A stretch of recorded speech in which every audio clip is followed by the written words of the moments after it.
Hello there. This is Never Too Delicious, where I balance flavors and not ledgers. Let's cook. કેમ છો? સ્વાગત છે નવરાત્રિની મીઠાશમાં.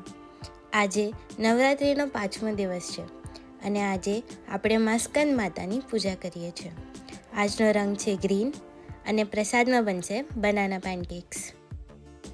Mixer જારમાં એક બનાના સ્લાઈસ કરીને આપણે એડ કરીશું અને એમાં મિલ્ક એડ કરીને આપણે સ્મૂથ પ્યોરી બનાવશું. મા સ્કંદ માતા, જે સ્કંદ કુમાર કાર્તિકેયની માતા છે, તેમનું રૂપ અત્યંત શાંત અને દિવ્ય છે. આજનો કલર જે ગ્રીન છે એ જીવનશક્તિ, આરોગ્ય અને સમૃદ્ધિનું પ્રતીક છે.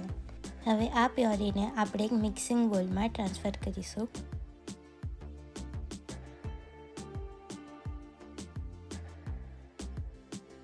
એક કપ વ્હીટ ફ્લાવર એડ કરીશું, હાફ ટીસ્પૂન બેકિંગ સોડા અને 1 ટીસ્પૂન બેકિંગ પાવડર. હવે આપણે શુગર એડ કરીશું 2 ટેબલ સ્પૂન્સ, બટ તમારા ટેસ્ટ પ્રમાણે તમે ઓછું કે વધારે કરી શકો છો. હાફ ટીસ્પૂન જેટલું સોલ્ટ, 2 ટેબલ સ્પૂન જેટલું મેલ્ટેડ બટર. મિક્સ કરીને આપણે હાફ કપ મિલ્ક એડ કરીશું, જેથી બેટર એકદમ સ્મૂથ બને. છેલ્લે થોડું વેનીલા એક્સ્ટ્રેક્ટ એડ કરીશું અને પ્રોપરલી એને મિક્સ કરી દઈશું.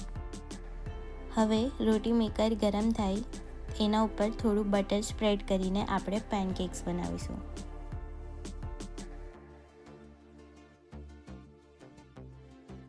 હવે મેપલ સિરપ પેનકેક્સ પર એડ કરીશું અને મા સ્કંદ માતાને અર્પણ કરીશું અને એમનાથી આશીર્વાદ લઈશું દીર્ઘાયુ, સમૃદ્ધિ અને સુખ શાંતિ માટે.